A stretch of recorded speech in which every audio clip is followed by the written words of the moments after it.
अरिहन्ताणं नमो सिद्धाणं नमो आयरीयाणं नमो उवज्झायाणं नमो लोये सौवसाहुणं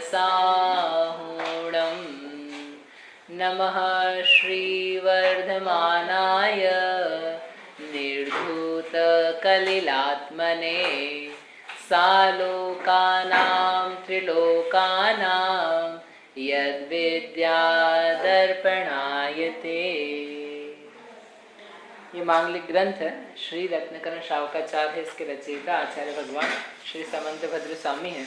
इसमें द्वितीय अधिकार में सम्यक ज्ञान के अंतर्गत सम्यक ज्ञान का लक्षण बताया और सम्यक ज्ञान के 4 भेद करे। कौन से 4 भेद हैं? प्रथमानियोग, कर्णानियोग, द्रव्यानियोग और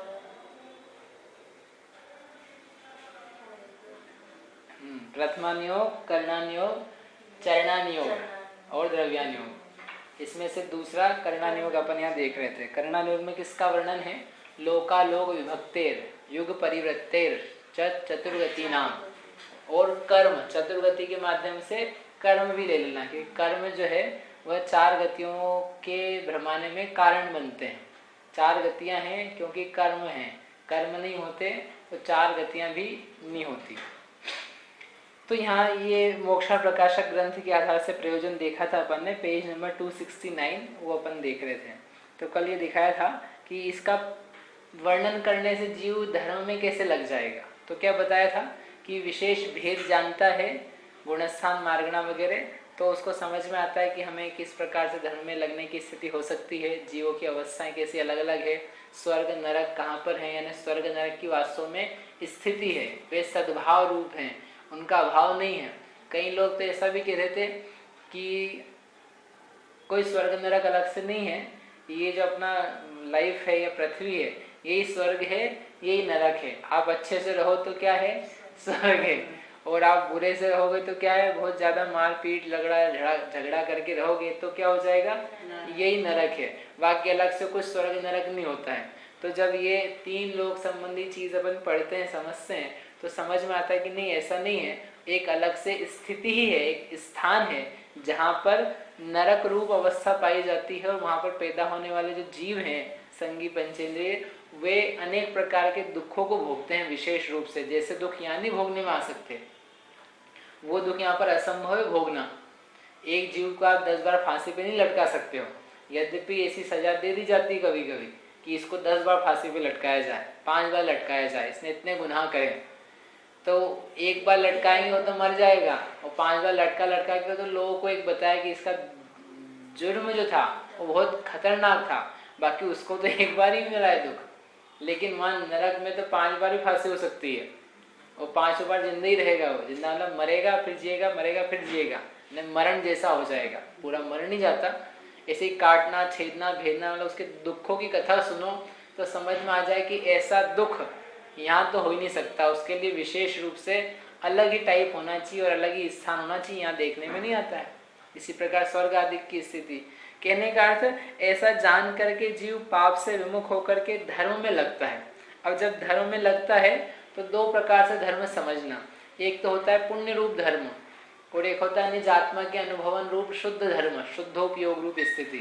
तो दोनों प्रकार में लगना उसको धर्म ही कहा जाता है। जीव पाप से बच करके धर्म कार्य, पुण्य कार्य में लग जाए, जिन इंद्र पूजा, दान, स्वाध्याय, सामायिक, इन चीजों में लग जाए तो कहेंगे ये धर्म में लगा हुआ है। और कोई इनसे भी आगे बढ़ करके अपने आत्मा के अनुभव आदि में लग जाए, तब भी क्या कहा जाएगा? इसने धर्म को प्राप्त किया, धर्म में लगा हुआ है। दोनों में श्रेष्ठ क्या है? दूसरी स्थिति आत्मा मात्र में लगना वो श्रेष्ठ है, परंतु उसके पहले पुण्य रूप धर्म में भी लगा जाता है, जिसके निमित्त से फिर शुद्ध धर्म की प्राप्ति होती है। कोई भी जीव ऐसा नहीं है कि जो सीधे ही पाप से बच करके कहाँ आ गया? आत्मा के अनुभव में आ गया। क्योंकि पाप से बच हट करके पुण्य आदिक रूप जो धर्म है, जिन्हें भगवान के वचनों का अवलंबन है, जिनवाणी का श्रवण, गुरुओं की सेवा, जिनेंद्र पूजन आदि, उनमें लगता हुआ फिर वो उस रास्ते में बढ़ता चला जाता है। ऐसा है।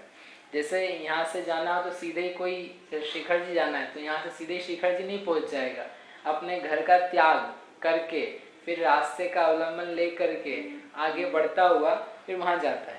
कहाँ पर? ट्रेन में, और ट्रेन का अवलंबन लेकर के फिर वहाँ शिखर जी तक पहुँचता है। तो ये सारे बीच के साधन बनते हैं अवलंबन के, यद्यपि छूटते चले जाते हैं परंतु ग्रहण भी किए जाते हैं, ऐसा। तो इसलिए यहाँ ये जो आया ना, और आगे भी आएगा, धर्म में लगते हैं, तो लगने का अर्थ है ये समझना।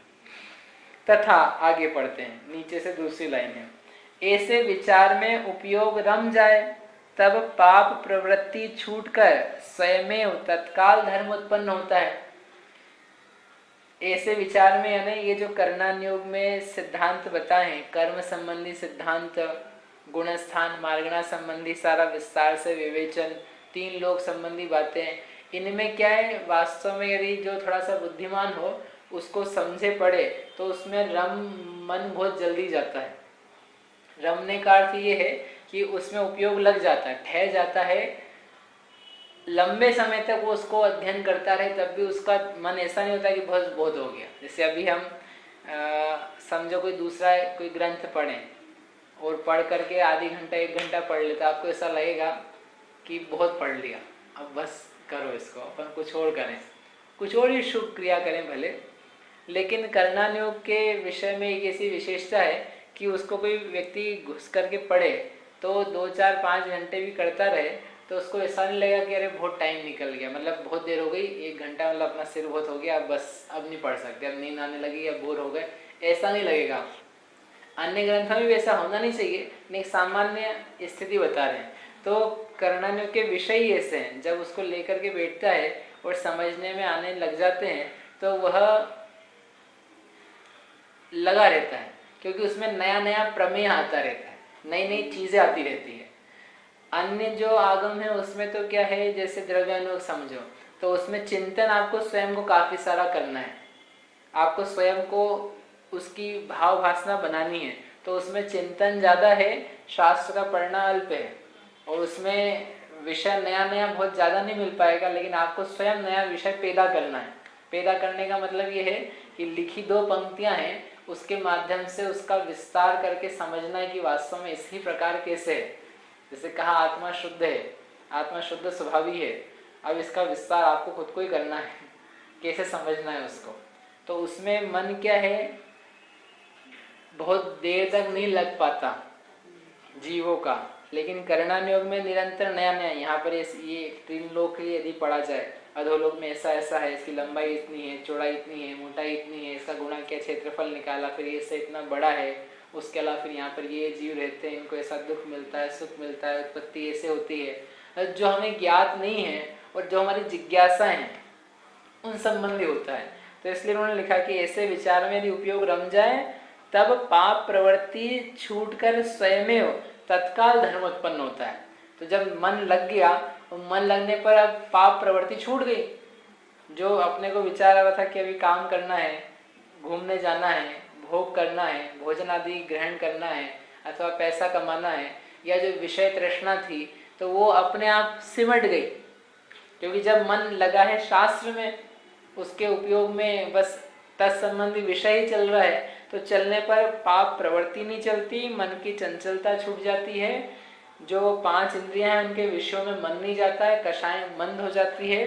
तो पंडित जी कहते हैं कि स्वयं अपने आप ही तत्काल क्या पैदा होता है, धर्म पैदा होता है। कौन सा धर्म पैदा होता है, कौन सा धर्म पैदा होता है, जो पाप प्रवृत्ति से छूट करके शुभ भाव रूप धर्म है वो पैदा होता है। होगा कि नहीं होगा? जैसे अभी अपन यहाँ स्वाध्याय कर रहे हैं और आपका मन सुनने में अच्छे से लगा रहे, तो आपका मन धर्म में है कि अधर्म में है? धर्म में ऐसे ही कहेंगे ना, आज मन अच्छा लगा, आज बिल्कुल धर्म रूप परिणाम रहे। क्यों? कि मन में कुछ भी अशुभ प्रवृत्ति, कषाय की, भोग संबंधी, 5 इंद्रियों संबंधी, विषय तृष्णा की, ये पैदा नहीं हुई, इसलिए क्या कहा, धर्म में लग गया। ऐसे ही इन विचारों से इसमें शास्त्र के अध्ययन में मन लग जाता है तो पाप प्रवृत्ति छूट जाती है। ये किस प्रकरण में समझ रहे अपन? कर्णान्योग के प्रयोजन में।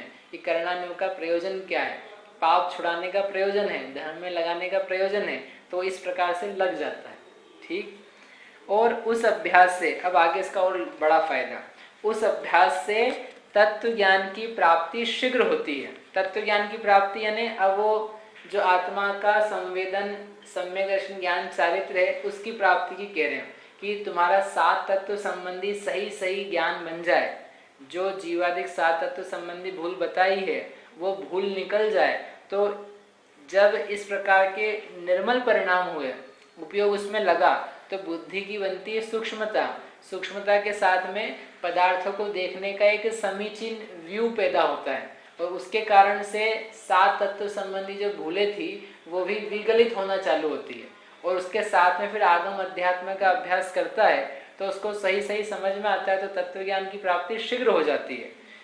कषाय की जब मंदता बनती है उसमें गलतियां जल्दी भाषित होती है, और कषाय की तीव्रता बने तो उसमें अज्ञान ज़्यादा छाया रहता है और उस समय गलतियां भाषित नहीं होती है। लेकिन जब ये पढ़े तो पढ़ने पर क्या हुआ, कषाय की मनता बनी। बताया ना, उपयोग रमा, रमने पर धर्म हुआ, यानी कषाय की मनता बनी। अज्ञान छटा, बुद्धि बारीक होने लगी, सूक्ष्म होने लगी, समझ में आने लगा कि वस्तु व्यवस्था किस किस प्रकार की है। फिर जब सात तत्व संबंधी विचार स्वयं करता है आगम के अभ्यास से, तो उसमें अपनी भूलें स्पष्टता से भाषित होती, ज़्यादा जल्दी आ जाती है समझ में, क्योंकि फंक्शनिंग बुद्धि हो गई इसकी। एक वह व्यक्ति सुनता है सात तत्व संबंधी भूल के लिए जिसको दिमाग काम ज़्यादा नहीं करता है। लौकिक में तो बहुत काम करता है, लेकिन धर्म के क्षेत्र में आप जो सुना दो उतनी काम करता है, तो उसकी बुद्धि थोड़ी जड़ जैसी है। और एक वह व्यक्ति जो कर्णानुयोग का अभ्यास करता है, तो एक काम करती हुई है, ऐसे कर्म से ऐसा होता है, इस कर्म का यहाँ बंध होता है, यहाँ सत्व होता है, अथवा ऐसी ऐसी भिन्न भिन्न अवस्थाएं बनती है, तो निरंतर उसका ज्ञान के काम कर रहा है, जंग नहीं खा रहा है। नहीं खा रहा है तो फिर वो तत्व के बारे में भी निरंतर काम करता है कि ये सात तत्व संबंधी भूल है, तो वास्तव में मेरे जीवन में क्या पाई जा रही है। आश्रव तत्व संबंधी भूल कौन कौन सी है, आश्रव को सुखकारी मानने के परिणाम कहाँ कहाँ बने हुए हैं, कैसे उसे मिटाया जाए, तो उसमें भी वो क्या करेगा, काम करता हुआ परिणाम पाया जाएगा। समझ में ही बात। इसलिए ये वाक्य इन्होंने लिखा कि इस प्रकार का जब अभ्यास किया तो उस अभ्यास करने से तत्व ज्ञान की प्राप्ति भी शीघ्र होती है। तत्व ज्ञान की प्राप्ति चारों अनुयोग से होगी, लेकिन ऐसा करने पर शीघ्र हो जाएगी, आत्मा के अनुभव के नजदीक पहुंच जाएगा। ऐसा ही करता रहेगा। इसमें भी यदि कर्म आदि का स्वरूप यथावत विचार करेगा, निमित्त नैमित्तिक व्यवस्था का, कर्म भिन्न है, वास्तव में जीव के परिणाम के निमित्त से कर्म हो रहे हैं, तो इन परिणामों को ठीक किया जाए। कर्म को ठीक करने की उसमें भी नहीं बात कही है, उसमें ये दिखाया है कि जीव के परिणाम ऐसे होते हैं तो इस प्रकार का कर्म बनता है, जीव के परिणाम ऐसे शुद्ध होते हैं तो ऐसे कर्म छूटते हैं। तो इसका मतलब जीव को अपने परिणामों में कुछ करना है, जीव को कर्म आदि में कुछ नहीं करना है। तो जो तत्वबोध आगम में दिखाया था वो कर्णानुयोग में भी इसको मिल जाएगा, और वैसा देख करके ये कर्म से दृष्टि हटा करके अपने परिणाम, अपने स्वभाव, उस पर दृष्टि लगाना चालू कर सकता है। चार गतियां देख करके समझ सकता है, चार गतियां इष्ट नहीं, पंचम गति जो बताई है वह इष्ट है, वह प्राप्त करने लायक है। बुद्धि ठीक होगी तो हर अनुयोग से सही निकाल सकता है, गलत होगी तो कर्णानुयोग पढ़े, चाहे अध्यात्म पढ़े, चाहे आगम पढ़े, गड़बड़ी करेगा। इसलिए सही रूप में पढ़ने की विधि भी समझ में आनी चाहिए कि मुझे हित की भावना से पढ़ना है, ये हित के लिए किया जाता है। आगम का अभ्यास, देवशास्त्र गुरु की उपासना और जितना सदाचार संस्कार है जो अपन पालन करते हैं, धारण करते हैं, उसका प्रयोजन क्या है, जैन होने के कारण से नहीं किया जाता है। हम आत्मा हैं, आत्मा का हित इसमें है, ऐसा। तथा ये एक लाभ बता दिया इसका, जो अभी अज्ञानी है, अभी ज्ञानी के लिए बताएंगे आगे, दोनों विधि है ना इसमें। अज्ञानी के लिए कैसे कार्यकारी है कर्णानुयोग, और ज्ञानी के लिए कैसे कार्यकारी है। तो अज्ञानी के लिए बता दिया कि उसको तत्काल वह धर्म में लग जाता है, और परिणाम में सूक्ष्मता आने के कारण से उसको फिर तत्व ज्ञान की प्राप्ति शीघ्र हो जाती है। और तीसरा कहते हैं, ऐसा सूक्ष्म यथार्थ कथन जिन मत में ही है, अन्यत्र नहीं है, इस प्रकार महिमा जानकर जिन मत का श्रद्धानी होता है। यानी जैसे आपको कल कहा था ना, 8 कर्म हैं, 8 कर्म के बारे में जितनी विस्तृत और सूक्ष्म चर्चा जिनागम में है वैसी किसी भी दर्शन में नहीं है। और अकेले 8 कर्म की चर्चा ही नहीं है, 8 कर्म के बंधन संबंधी 8 कर्म जब बनते हैं तो उनका बंटवारा कैसे होता है, उसमें पार्टिकल्स कितने आते हैं, किस किस रूप में बदलते हैं, और बंधन रूप का ही वर्णन नहीं है, बंधन के बाद वे नष्ट कैसे होते हैं, नष्ट होने के लिए कितना समय लगता है, किस प्रक्रिया से नष्ट होते हैं, कैसे कैसे वो बदलते चले जाते हैं, उसका जितना सुंदर और सूक्ष्म वर्णन जिनागम में है वैसा विश्व के किसी दर्शन में नहीं। केवल बंधन की चर्चा नहीं, एक ग्रंथ है पूरा जिसका नाम है लब्धिसार क्षपणासार, उसमें ये दिया कि कर्म का क्षय कैसे होता है, हाँ नष्ट कैसे होते हैं कर्म, जीव के परिणाम कैसे कैसे बदलते हैं और उन बदलने के कारण से कर्म की क्या स्थिति बनती है, कर्म में कितना कितना कैसा कैसा बदलाव आता है, क्षय होने की विधि दी है। तो कैसे करें, हम कौन सा अनुष्ठान करें, अनुष्ठान आत्म अनुभव का ही है लेकिन उस आत्म अनुभव के अनुष्ठान होने पर कर्म कैसा परिवर्तित होता है, संक्रमित होता है, कौन सा कर्म किस रूप में फटाफट बदलता है, वो सब बराबर व्यवस्था दी है। मतलब जितना अच्छा वर्णन वहां दिया है वैसा कहीं पर भी नहीं है, कहीं पर यानी पूरे विश्व में नहीं। इतने ही कहेंगे वो ज्यादा करके कि ये बैठे थे ध्यान में और फिर उनको बुद्धि की प्राप्ति हो गई। अब कैसे हो गई, पहले क्यों नहीं थी, अज्ञान कैसे था, कर्म की व्यवस्था, उसका कोई उत्तर नहीं। ज्यादा तो इतना कह दिया इनके कर्म नष्ट हो गए, इनकी अविद्या संस्कार जो था वो नष्ट हो गया, लेकिन वो हुआ कैसे, उसकी विधि क्या थी, वो नहीं बताता कोई। जैन आगम में बताइए। तो ऐसा कह के बताना क्या है कि जैन आगम में ऐसा वर्णन है, ऐसा जान करके उसका श्रद्धानी होके जिनमत का श्रद्धानी होता है कि जिनमत कितना सूक्ष्म है, इसमें कितना सत्य वर्णन किया गया है जो अन्य के लिए बिल्कुल अज्ञेय है, जो उसका अनुमान भी नहीं कर सकता, इस प्रकार का वर्णन इसमें किया है। और जिसमें कहीं पूर्वापर विरोध भी नहीं है कि आगे कुछ कहा पीछे कुछ कहा। ऐसा जान करके जैन मत के बारे में, जिन दर्शन के बारे में इसका जो बिलीफ, ट्रस्ट, भरोसा, श्रद्धान है वो और कैसा हो जाता है, मजबूत हो जाता है। इसलिए करणान योग के माध्यम से जीव के ज्ञान, दर्शन, चारित्र आदि में वृद्धि पाई जाती है। इसलिए इसका अभ्यास करना चाहिए। किसको, अज्ञानी को कि ज्ञानी को, दोनों को। अज्ञानी के लिए इस प्रकार से बताया। अब थोड़ा सा तत्व ज्ञानी का बताते हैं। जो जीव तत्व ज्ञानी होकर के इस करणान योग का अभ्यास करते हैं उन्हें यह उसके विशेषण रूप भासित होता है। तत्व ज्ञानी होकर के यानी जिनको तत्व का सम्यक ज्ञान हो गया, अर्थात मैं जीव तत्व हूँ, यह शरीर अजीव तत्व है, कर्म आदि जो है वे वास्तव में दुख के निमित्त हैं, मेरे रागादिक भाव शुभ या अशुभ दोनों वे कैसे हैं, वे स्वभाव से विपरीत हैं, इसलिए दुख रूप हैं। और आत्मा का शुद्ध ज्ञान स्वभाव जो है वह कैसा है, वह मेरा सहज स्वाभाविक स्वभाव है, उसी से सुख की उत्पत्ति होती है, मोक्ष उसी अवस्था का नाम है जहाँ शुद्धता रहती है।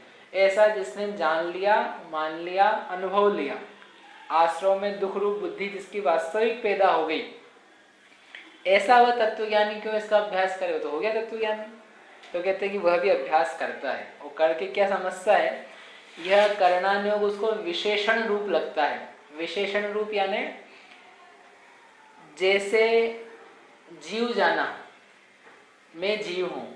अब करणान योग में क्या बताया कि जीव, मनुष्य जीव, तिर्यंच जीव, नारकी जीव, एकेंद्रीय जीव, क्रोधी जीव, मानी जीव, मायावी जीव, भव्य जीव, अभव्य जीव, ये मार्गणाओं के भेद। तो इन मार्गणाओं से जीव बताया, तो वो जीव तो सामान्य बताया था, इसने जो जाना था मैं जीव हूँ इतना सामान्य, लेकिन अब जो करणान योग में समझा तो उसका विशेषण और आ गया। विशेषण समझते ना, ईमानदार व्यक्ति, तो ईमानदार क्या है, विशेषण, उसकी विशेषता बताता है, और व्यक्ति जो है वो सामान्य, विशेष्य। तो ऐसे जीव क्या समझा इसने, जीव सामान्य समझा, ज्ञान, दर्शन, स्वभाविक तत्व को जीव कहते हैं, ऐसा ये जीव क्या है, सामान्य। अब मार्गणाओं के माध्यम से उस जीव में विशेषता आ गई, मनुष्य जीव, तो जीव हुआ सामान्य, मनुष्य उसकी हुई विशेषता। एकेंद्रीय जीव, पंचेंद्रीय जीव, तो जीव हुआ सामान्य विशेष्य, और एक इंद्रिय, द्विंद्रिय, पंचेंद्रिय क्या हो गए उसके विशेषण। तो कर्णानुयोग से उस जीव के बारे में और विशेष परिचय होता है। स्त्रीवेदी मनुष्य, स्त्रीवेदी जीव, पुरुषवेदी जीव, नपुंसकवेदी जीव, तो ऐसे जीव के बारे में और विशेषता बन गई। तो इससे क्या फायदा होगा, जान लेगा तो करेगा क्या उससे। उससे ये समझ में आएगा कि जीव का स्त्री वेदपना, पुरुष वेदपना, नपुंसक वेदपना पाया जाता है, यानी जीव के परिणामों की कितनी विचित्रता, विविधता है। मैंने तो जीव इतने ही समझा, देखा, अनुभवा कि ज्ञान दर्शन स्वभावी जीव है, लेकिन इस जीव के विकारी अशुद्ध जो भाव हैं वे कितने कितने कितने कितने प्रकार के हैं। और मुझे इन सब विकारी परिणामों से बचना है क्योंकि सब अशुद्ध हैं। क्योंकि कर्णानुयोग में क्या है, अशुद्धता का वर्णन है मुख्य रूप से। शुद्धता का वर्णन तो नाम मात्र का है, लेकिन अशुद्ध अवस्थाएं कैसी कैसी होती है उन सब का मुख्य रूप से वर्णन है। इसमें संसार अवस्था का वर्णन मिलेगा, संसार अवस्था से मुक्त अवस्था कैसे होती है उसका भी मिलेगा, लेकिन जो शुद्ध स्वभाव है, आत्मा वर्तमान में शुद्ध स्वभावी कैसे है, इसका वर्णन मुख्यतः ऐसा नहीं मिलेगा यहाँ पर। उसको मिलेगा द्रव्यानुयोग में, अध्यात्म में। अशुद्ध स्वभाव को देख कर मतलब धर्म में लगता है, उसी से वो धर्म में लगता है। अशुद्धता को देख करके समझ में आता है जीव में अशुद्धताएं हैं, इम्प्योरिटीज वर्तमान में पाई जा रही है, और इसको मिटाने का फिर उपाय देखने जाएंगे तो द्रव्यानुयोग का अवलंबन लेना होता है कि द्रव्यानुयोग क्या कह रहा है इसको मिटाने के लिए, किन भावों को किया जाए, कैसे उनको प्राप्त किया जाए, कैसे शरीर और आत्मा के भेद विज्ञान के द्वारा इस मोह भाव को मिटाया जाए। क्योंकि कर्णानुयोग से इतना तो समझ में आ जाएगा कि परिणामों को सुधारना है, शुद्ध करना है, मोक्ष प्राप्त करना है, नरक जाति गतियों में नहीं भटकना है। इतना भाव कर्णानुयोग के अभ्यास से हुआ। लेकिन अब ये परिणाम भले कैसे किए जाएं, क्या किया जाए इनको शुद्ध करने के लिए, तो शुद्ध करने की जो बाहरी विधि है वो बताएगा चरणानुयोग, और जो आंतरिक विधि है वो बताएगा द्रव्यानुयोग। बाहरी विधि यानी बाह्य आचरण मुनि का, श्रावक का तो आगे आएगा, तो वो बताएंगे चरणानुयोग में। और ऐसा करते हुए तुम्हारा अंतरंग क्या होना चाहिए, तुम्हारे अंतरंग भाव कैसे होंगे, भेद विज्ञान कैसे किया जाए शरीर से मोह मिटाने के लिए, वो दिखाएंगे द्रव्यानुयोग। ठीक है, तो कर्णानुयोग ने उसकी भूमिका बढ़िया तैयार कर दी। और यदि वो ज्ञान प्राप्त भी हो गया भेद विज्ञान का, तो उसकी पुनः पुनः आवश्यकता क्यों है भेद विज्ञान करने की। तो कर्णानुयोग के अभ्यास से बारंबार लगा रहता है कि हे भगवो, कि इस भेद विज्ञान को, आत्मानुभव को मैं प्राप्त नहीं करूं तो इन चार गतियों में, इस एकेंद्रिय से लेके पंचेंद्रियादिक पर्यायों में, इन वेदों में, कषायों में पुनः पुनः जाना पड़ेगा। ये विकारी परिणाम पैदा होंगे जो अशुद्ध रूप है। तो वो जो विशेषण से जीव को जाना, उससे तत्व ज्ञान निरंतर बनाए रखने में सहयोग मिलता है, काम आता है। इसलिए तत्वज्ञानी जीव जब इस कर्णानुयोग का अभ्यास करते हैं तो उनको यह जीव के, कर्म के, संसार के विशेषण रूप भाषित होता है। प्रथमानुयोग में क्या बताया था, उदाहरण रूप भाषित होता है। जब तत्वज्ञानी जीव इसको पढ़ते हैं तो उनको उदाहरण मिल जाते हैं कि कैसे किसी ने शुद्धोपयोग धारण किया, कैसे किसी ने भेद विज्ञान किया, कैसे किसी ने कर्म के बंध को नष्ट किया, कैसे कोई नरक आदि में रहता है। तो उदाहरण मिले थे वहां पर, और यहाँ पर क्या मिला उसे, विशेषण। जीव मैंने सामान्य सीखा था, वह जीव कैसा कैसा कैसा अलग अलग प्रकार का है वह हमको कर्णानुयोग दिखाता है। वहाँ कितने ही विशेषण, तो पहले जो जीवादिक तत्वों को आप जानता है उन्हीं के विशेष कर्णानुयोग में किए हैं। जीवादिक यानी जीव, अजीव, आश्रव, बंध आदि को जानता है। जीव को जो आप जानता है उन्हीं के विशेषण कर्णानुयोग में किए, बताया ना। जैसे अभी अजीव के विशेष अजीव को जानता था, अजीव के विशेष यानी धर्म, अधर्म, आकाश, काल, पुद्गल, फिर उस पुद्गल के भी अनेक प्रकार, तो वह भी कर्णानुयोग में दिखाए। द्विस्कंद, द्वि अणु वाला स्कंद पुद्गल की 23 वर्गणाएं हैं, उन 23 वर्गणाओं के अलग अलग प्रकार। तो वह जो अजीव द्रव्य है, अजीव तत्व, उनका विशेष विस्तार जो है वो यहाँ प्राप्त हो जाता है।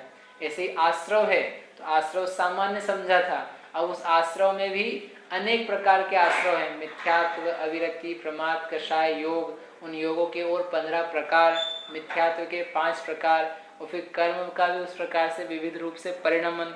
तो वो भी क्या दिखाएंगे, मतलब आश्रव का और विस्तार, विशेषण मिल जाएगा मिथ्यात्व रूप आश्रव, अविरति रूप आश्रव। तो मिथ्यात्व बन गया विशेषण और आश्रव बन गया विशेष्य। अविरति बन गई विशेषण और आश्रव बन गया विशेष्य। आश्रव रूप अविरति रूप आश्रव, योग रूप आश्रव, कषाय रूप आश्रव, ऐसे सब पे लगा लेना। ठीक, तो इसलिए इनके विशेषण यहाँ किए हैं, भेद विशेष रूप से किए गए हैं। वहाँ कितने ही विशेषण तो यथावत निश्चय रूप हैं, कितने ही उपचार सहित व्यवहार रूप हैं, कितने ही द्रव्य क्षेत्र काल भावादि के स्वरूप प्रमाण आदि रूप हैं, कितने ही निमित्त आश्रय आदि अपेक्षा सहित हैं, इत्यादि अनेक प्रकार के विशेषण निरूपित किए हैं। उन्हें ज्यों का त्यों मानता हुआ उस कर्णानुयोग का अभ्यास करता है। इन कर्णानुयोग में अनेक प्रकार के कथन हैं। जैसे जीव को कहा कि जीव रागी द्वेषी हुआ, जीव में मनुष्य गति रूप परिणाम हुआ, तो ये यथार्थ कहा है कि अयथार्थ कहा है, यानी निश्चय ने से कहा है कि व्यवहार ने से कहा है कि जीव वास्तव में रागी हुआ है, जीव वास्तव में द्वेषी हुआ है, क्रोधी मानी हुआ है, इसलिए ये इसका कहना तो कैसा है, यथार्थ है। फिर ऐसा कहा कि जीव ने कर्म बांधा, जीव ने कर्म का अपकर्षण किया, जीव ने कर्म का क्षय कर दिया, तो ये यथार्थ है कि अयथार्थ है? व्यवहार से है। क्यों है व्यवहार से ये कथन? जीव कर्म बांधता है कि नहीं? तो निश्चय से है कि व्यवहार से है? निश्चय से है। वो कह रहे व्यवहार से क्यों? दो द्रव्य के बीच में बात चले ना, तो उससे समझना व्यवहार। जीव एक तत्व है और कर्म दूसरा तत्व है, दो अलग अलग पदार्थ हैं। तो जीव ने कर्म बांधे, जीव ने कर्म नष्ट किए, तो व्यवहार से कहा जाए तो कहा जा सकता है। व्यवहार का मतलब दो भिन्न भिन्न पदार्थों में जहाँ संबंध स्थापित करके बात कही जाए, करने धरने नष्ट आदि करने संबंधी, तो वह असद्भूत व्यवहार नहीं कहलाता है। एक ही पदार्थ में भेद करके दिखाएं तो वह सद्भूत व्यवहार नहीं कहलाता है। वो भी व्यवहार ही एक प्रकार का सद्भूत है वह, लेकिन असद्भूत की अपेक्षा से सद्भूत को निश्चय कह सकते हैं। एक लोअर कैटेगरी का है, उससे ऊपर वाला जो है तो उसको अपन निश्चय कह लो। ऐसे फिर व्यवहार है सद्भूत व्यवहार, उसकी अपेक्षा जो निश्चय नय है तो वही निश्चय कहलाएगा, सद्भूत व्यवहार व्यवहार कहलाएगा। फिर निश्चय नय भी दो तीन प्रकार के हैं, अशुद्ध निश्चय नय, शुद्ध निश्चय नय। अशुद्ध निश्चय नय भी शुद्ध निश्चय नय की अपेक्षा से क्या कह लेंगे, व्यवहार। यद्यपि है निश्चय नय, फिर भी कैसा हो जाएगा, व्यवहार। तो जब अपन कभी नय का प्रकरण आएगा तो समझेंगे।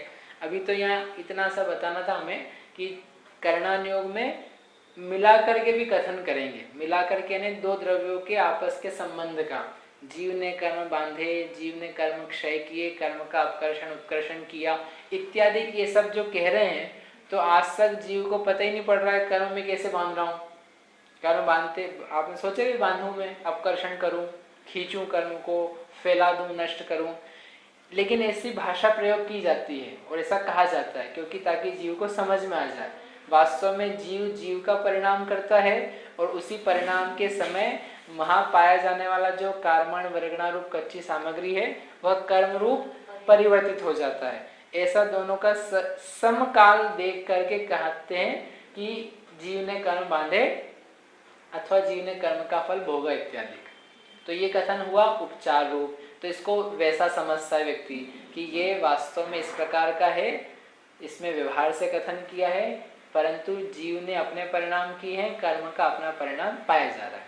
ऐसा कोई प्रमाण का वर्णन है, प्रमाण यानी संख्यात असंख्यात अनंत द्विरूप वर्गधारा वगैरह वस्तुएं कितनी योजन आदि की पाई जाती है, उसका वर्णन भी किसमें है, कर्णानुयोग में है। निमित्त आश्रय आदि की अपेक्षा से वर्णन यानी मध्यलोक में कौन रहता है, अधोलोक में कौन रहता है, ऊर्ध्वलोक में कौन रहता है, इस प्रकार का भी वर्णन है। इन सब का अनेक प्रकार की विशेषता रूप से लिया हुआ वर्णन है। उसका अभ्यास करता हुआ व्यक्ति यथावत जानता है कि जहाँ जैसा बताया है वहाँ उस अपेक्षा से समझ लिया जाए। कौन तत्वज्ञानी, और जो तत्वज्ञानी नहीं है उसको भी इसी प्रकार से समझना योग्य है कि निश्चय से क्या कहा गया, व्यवहार से क्या कहा गया, ऐसा जानता हुआ फिर उसका ज्ञान निर्मल समीचीन बन जाता है। आई बात समझ? इसलिए अज्ञानी के लिए भी काम का है और ज्ञानी के लिए भी काम का है। ज्ञानी के लिए और उसकी निर्मलता बढ़ाने में कारण बनता है। आगे वही कहा है, फिर वो अपन आगे देखेंगे।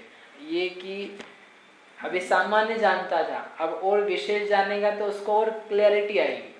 आपको किसी पदार्थ के बारे में परीक्षा, रत्न समझो, उदाहरण दिया, रत्न आपको पहचान करना आ गया साधारण, लेकिन उस रत्न के बारे में और विशेषता से आप पढ़ो और उसकी खूबियाँ, कहाँ उत्पन्न होता है, कैसे बनता है, कैसे फिनिशिंग होती है, क्या उसकी किरणें निकलती है, और आप उसको समझ जाओगे तो आपको उस पदार्थ के बारे में क्लैरिटी बनेगी, आपकी ज्ञान की निर्मलता हो जाएगी।